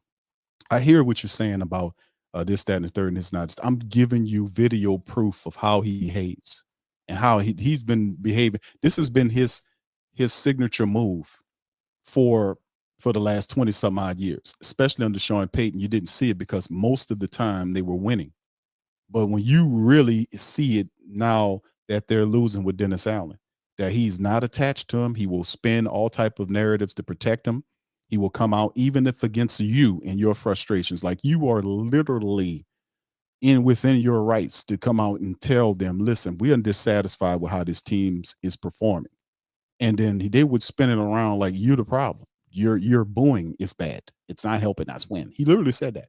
Well, booing doesn't help. Well, cheering doesn't help either. We were cheering your ass before we started booing you. That didn't help you, so we started booing you. But the boo is because that's the sign of displeasure. When they're booing you at home, that's a sign that you're doing something wrong. People are not just going to start booing your ass for nothing. It don't work like that. And might I add, this is part of the Saints propaganda that Mickey likes, this weak-ass kindergarten style of propaganda that he likes to throw out at you, is that they try to spin the madness of what's happened around the team on you. Like, you need to support better. Y'all guys got to still support us. That's how they spin it. Like, no, we're not doing that. That's stupid. We're not supporting something that's not doing what it's supposed to do and calls your displeasure of the team as noise. I don't want to hear that noise. Or you don't want to hear the fact that the people are dissatisfied with you because of what you've done. This is your team. This is your coach, and he stinks. He's not doing anything. It's bad football week after week in most cases. And people are booing. They're cutting their tickets out. They're not going to the game. They got Saints tickets online for $7. When the last time that happened? But he still won't relent because he only know one move at this point of his development. Is to keep doing what he's been doing for the last 20 years. This dude won't change, man. He won't change. And that's what I'm trying to tell y'all. Y'all just heard a small brief inside of him talking about he had to take the emotion out. What emotion? Well, I was upset. Why? Well, we lost. Of course, come on. We didn't get to the playoffs. I was upset. Well, weren't you upset during the season? Well, yeah. Then why did you do anything about it? Well, we're not going to get in that. I'm not talking about that. I have to wait. I have to let it all out. I have to wait till I calm down. No. I don't care if you're mad of nothing. I really don't care if Mickey Loomis is upset. I really don't. With how he feels, it doesn't mean a hill of beans to me because Mickey Loomis is not putting any goddamn money in my pocket or any of you guys' pocket, unless you're cutting his grass or something like that. He ain't doing shit for us over here. Let me tell you something. That's the bottom line. The reality is that if you won't change, you got to change him out and put the next man in because he won't come with anything different except for what he's been doing, which is placating and protecting Dennis Allen, which he shouldn't do. But this is what he's trained to do, which is why I say it won't change until changes are made at that level. So the game plan going forward and the question to the broadcast is, will the Saints keep Dennis Allen? Yeah, Brent, thank you. Says why you seem so urgent, Big Q, mid-season. Come on. Yeah, it's just a joke, man. We're making Loomis and people kind of roasting him on that too. And talking about his talking point, that he said in the press conference or the presser was, I'm not gonna even answer that question about Jaden Daniels. The man asked him straight up about Jaden Daniels. Because it makes them look like fools, even though they look like fools right now. But in their minds, it makes them look even more foolish if I just paid $150 million to a guy to be the quarterback and I'm drafting a first-round draft pick quarterback the next year. They believe that's an insult to Carr. Now, the way they coddle Carr and don't protect him, don't tell him the truth of how he stinks and staring the field down and all that kind of stuff, they do nothing to fix it. They just work around it, which means that lets me know that they're not serious about winning because the one thing that's consistent is he keeps doing the same things over and over again, which means that they're not telling him not to do that. They're not correcting that behavior. It's on film every week. It's the same stuff over and over again. You know, like it happened in the Giants game where he was staring guys down. It just so happens that the guys that he was staring down was wide open. But in matchups when they're not, he gets in trouble. You know, so you know, they hurry up and give him the quick out stuff. You know, quick turns and throw the ball that way. That's stuff that they know. They know that this dude have issues in spanning the field. They don't try to get him to span the field because they keep doing the same thing on tape every week, and it hurts the offense. So he has to change that. That if he can span the field, he'll have a better look at who's open out there as opposed to staring down one side of the field, never looking to the right or never looking to the left when you're out there after you snap down and they got guys running to either side of the field, but you never see them because you're too busy staring at one side of the field. That's a terrible flaw that's going to get them in trouble. And until we get that fixed, we're going to struggle behind Carr. No, and I'm saying I'm giving them something to work on. I'm telling them specifically what the problem is. Not saying I don't like Carr because he got big old eyes and he got eyeliner on. That ain't got nothing to do with it. I don't care about his eyes unless he's looking at the right thing down the field. That's all I care about. Performing and getting the W the right way. Now, whether it's ugly or otherwise, we need to win. That's what I'm talking about. That's all I care about is winning. I don't care about Mickey's emotions. If you're emotionally involved in it, get up off your ass and make some calls and do something during the season when you can make changes to the season. Put pressure on him. Do that, but he won't do that. So that's where we are. Thank you, Brent. Appreciate it. I want to say thank you very much for picking me up and bringing me back to this world. All right, shout out to the fam, man. I'm just giving y'all, just showing y'all some stuff, man. Dave says fire Dennis now, so we have a bro. You gonna see. Brandon, what's up, Brandon? Shout out to you, man. Appreciate you. Robert says it's very shocking that Pete Carmichael is very uncreative with the offensive coordinator and really stinks and sucks to watch offense. The offense cannot produce or execute. Indeed. Infamous says we trade or let proven talent walk for cap reason, but spend $150 million betting on Carr. Another big thing in the Sean Payton era that was really disastrous in my humble estimations is Lamar Jackson right now tearing up the league. Lamar Jackson got paid by the Baltimore Ravens. The Saints moved up in that year. And Lamar was still available. The Saints moved up from 27 to like 14 or 15. I want to say somewhere around there. Y'all correct me in the chat. They moved up, and everybody and their mama thought the Saints moved up to get Lamar Jackson. And you know what they did? They took Davenport, who not even on the team no more. And he's stinking for Minnesota. Matter of fact, he hurt for Minnesota right now. So, I mean, it goes to show you, it knows no bounds, bro. It knows no bounds. Donnie says, I think they will end up keeping DA because they're tied to Derek Carr as well. No highly touted OC is going to work with Dennis Allen. I think they got some people that'll work because Dennis Allen is similar to Mickey Loomis. He's not a guy that's going to be over your back. These guys are the same guy, man. That's why they get along together. Dennis, think about it. Mickey Loomis is not going to get and put any pressure on Dennis Allen to perform better. He won't. He'll keep him as much as he can keep him and allow him to complete his contract, which is totally un-NFL ethic type ways. They're doing it because they don't want to give like I said many times, they don't want to cut his money. They don't want to cut his contract off, pay him out, and then hire somebody that's too much money. They don't want to do that. So it's cheaper for them to sell to you, Dennis Allen, for a third year, as opposed to them firing him, paying him off, and hiring somebody else to clean up his mess. Did we get that? That's what this is. This ain't nothing. This ain't no loyalty toward nobody. This is what this is. This is what the contract is secret. That's what all this is. That's what it's tied to. And Dennis Allen, people will be the offensive coordinator for Dennis Allen, in my opinion, bro. And I'm going to tell you why.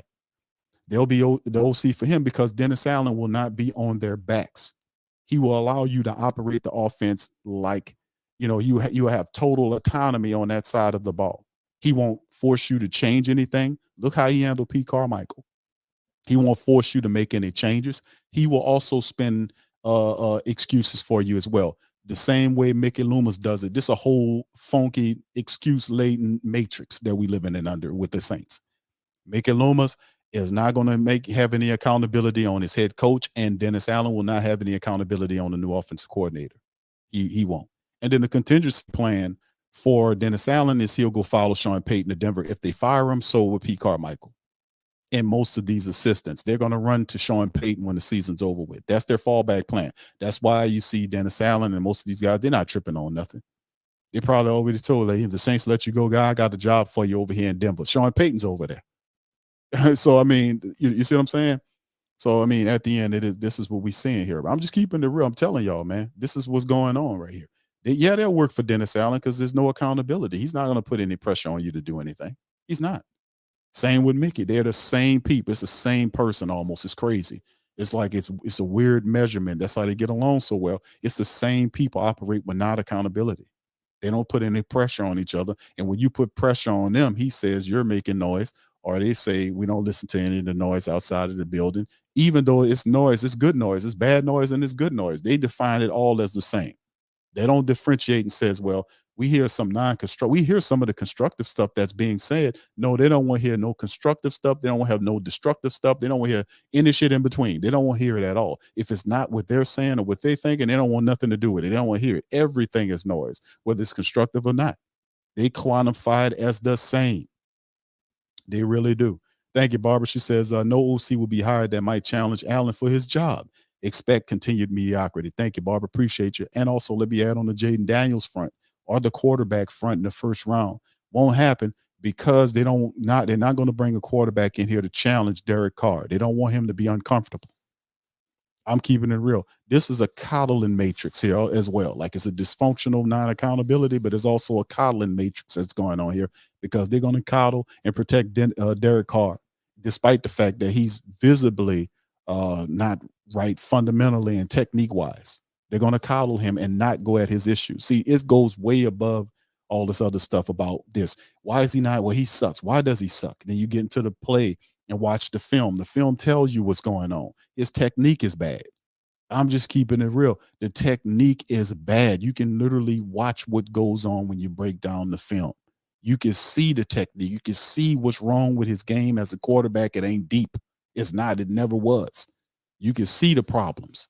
And then his problem is the same problem week after week after week because they're not addressing it. They refuse to go to the problem. They'll work around it. That's why you have this type of stuff going on. I'm telling you, it's on the film. We talk about it all the time on Patreon.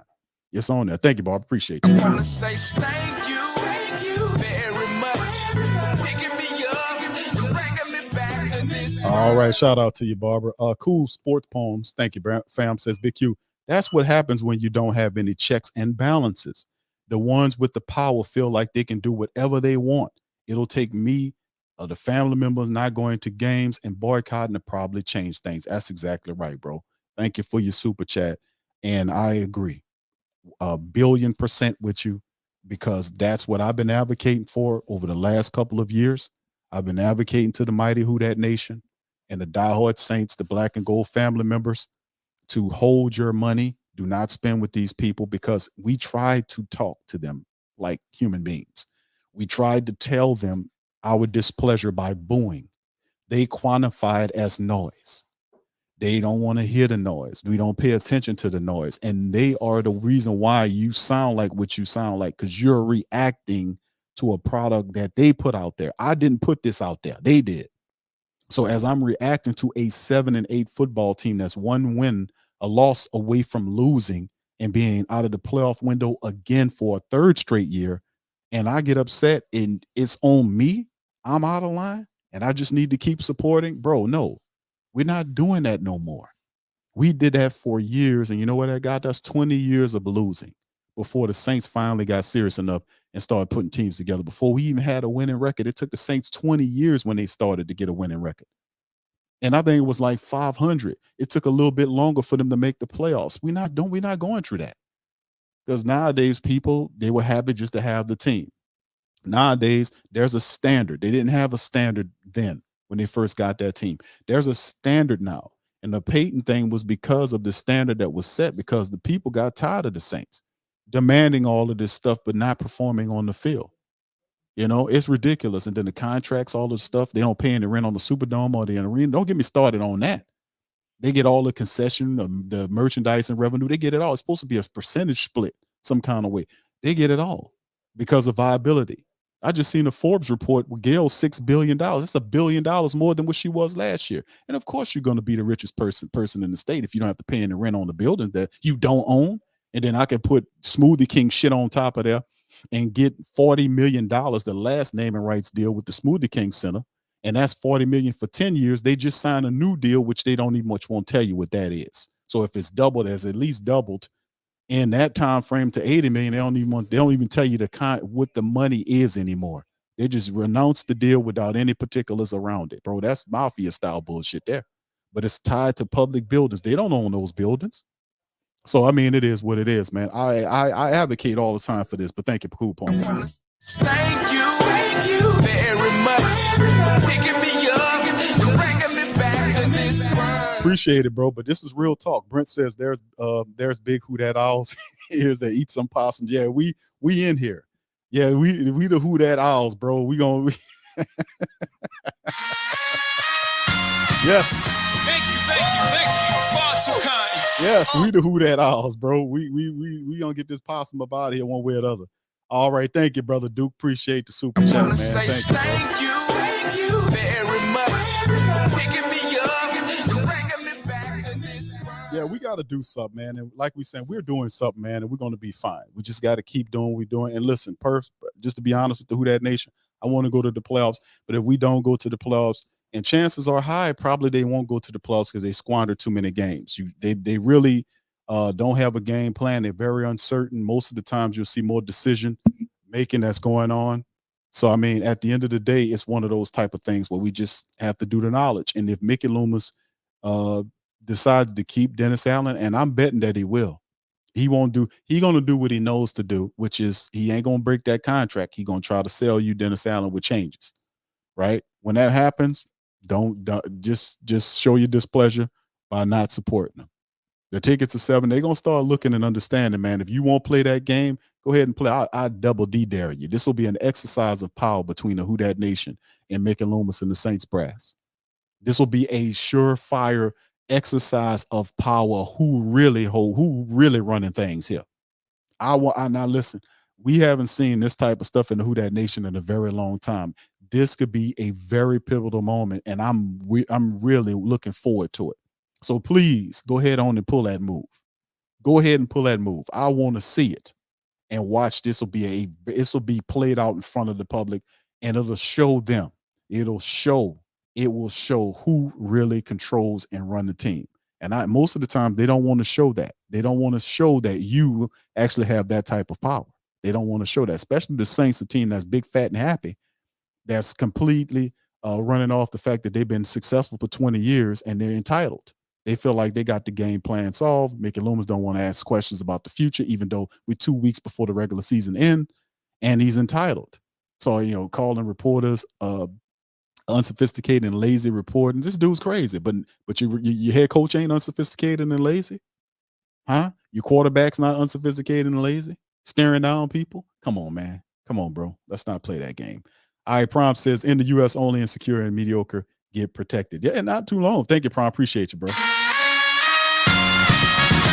you.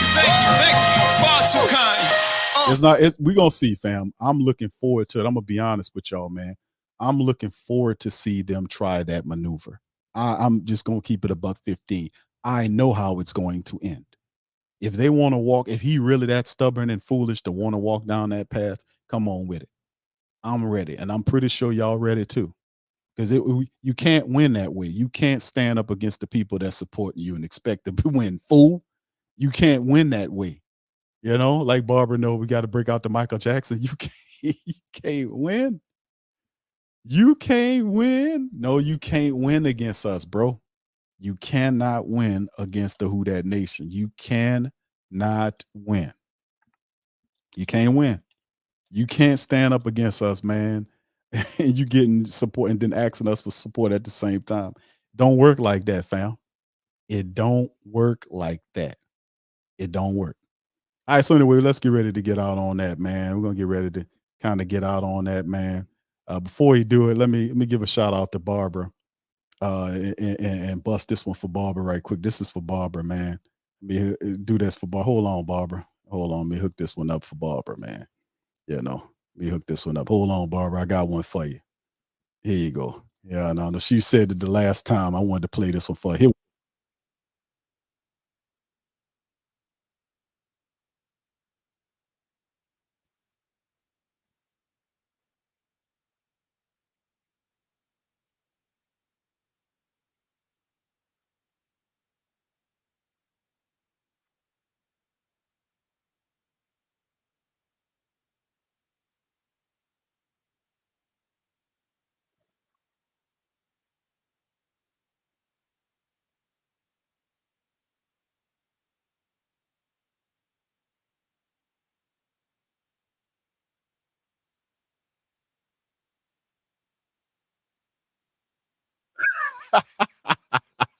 Yes. Oh man, hold on. Did y'all hear that? Hold on. Y'all didn't hear it. Hold on. Here we go. You gotta look ready till you get it. Elucidate, reiterate, and syncopate. You can't win. You can't make it even, and you can't get out of the game. People keep saying things are gonna change, but they look just like they're staying the same. You get in way over your head, and you only got yourself to blame. You can win, child. You can't break even. You can't get out of the game. You can win. Oh man, yes. Take notes, Mickey.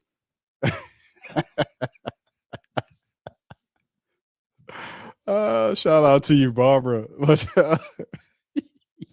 You can't win. Oh man, and you only got yourself to blame, man. That ain't blaming. I ain't got nothing to do with it. I didn't hire that son bitch. I didn't hire no possums. Man, I wanted humans, man. We ain't hiring no possums over here, man, to stand up here. We don't need no possums here, man.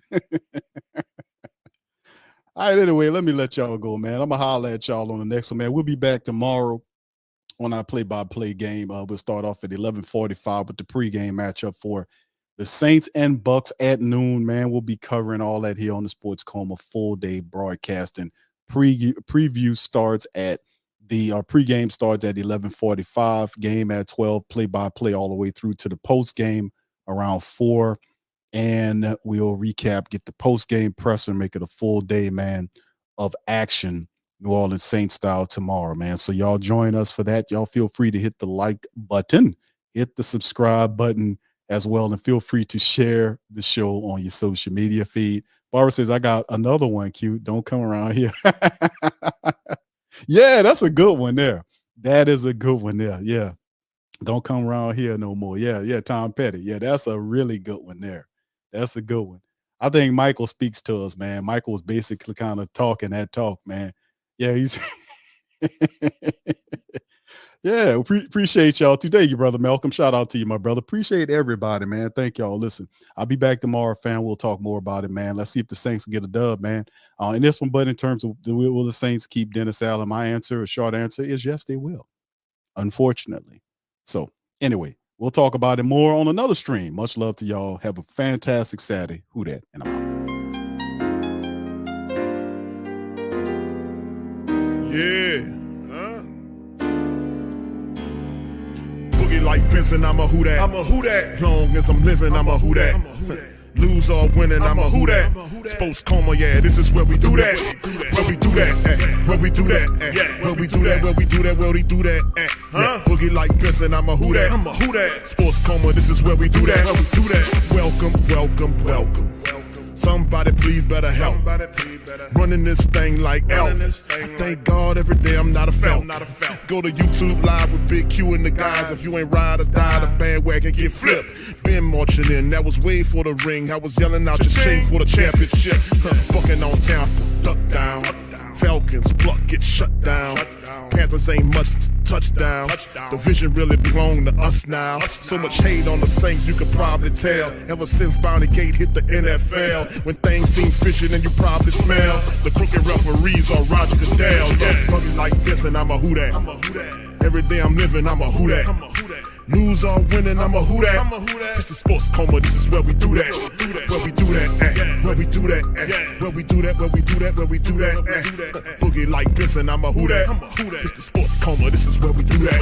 You're listening to the Sports Coma with Big Q and the guys on the PRO Media Network.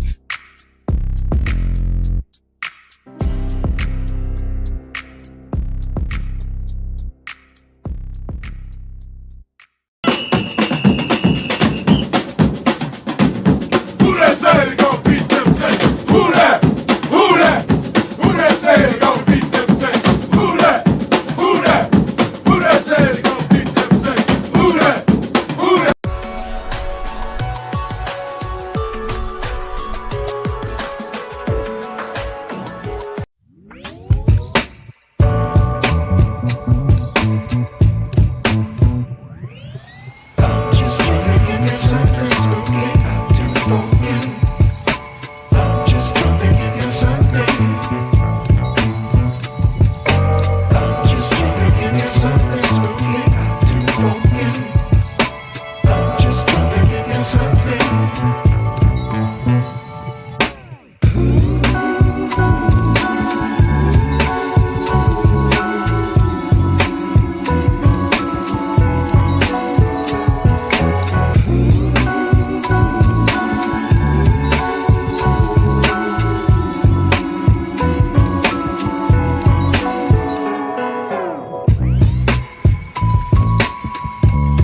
whothatdaily.com. That's right, the whothatdaily.com. Your one-stop shop for everything New Orleans Saints, New Orleans Pelicans, LSU Tigers, even the top flight boxing news. So if you're a Who That and you're looking for a place to stay up on your team, whothatdaily.com is your site. The whothatdaily.com for the sport Who That in all of us. That's right, the Pro Shop is the platform store where you can go and buy all the latest merch to support the platform. Available at the Pro Shops, we have dozens of hundreds of products available for you and your family. Unisex tees for men and women, hoodies and sweatshirts, tank tops, kids and baby items, long sleeve tees, mugs, pillows, wall art, bath bedding, face masks, phone cases, stickers, bags, fanny packs, socks, hats, and many other items. Please feel free to check out the Pro Shops. The link is in the description section below. And remember, it helps the platform continue to grow. So check out the Pro Shops. The whothatdaily.com. That's right, the